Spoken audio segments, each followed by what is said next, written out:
ฉันรักคนที่มีเจ้าของหมดสิทธิ์เรียกร้อง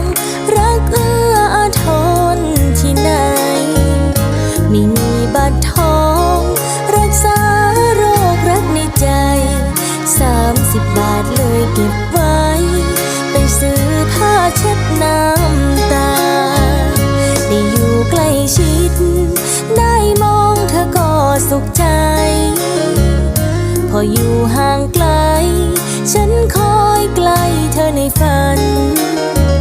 ฝนตกทางนี้จะหนาวถึงเธอไหมนั้นห่วงใยจากใจของฉันเธอเคยจะรู้หรือเปล่าโอ้ยใจนะใจไม่รู้ทำไม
มาจมว่านมคอยบ่มีเนินน้ำอาสิบ่มีแต่เนินที่อลังการบัดว่าตอนอยู่บ้านเจ้าคือบ่ไล่คอย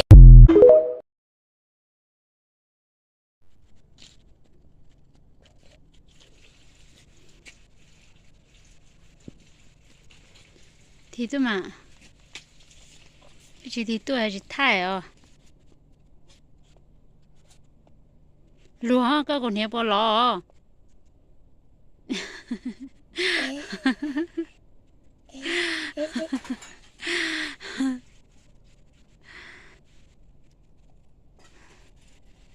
thì biết sớm đây mà có một coi đấy chị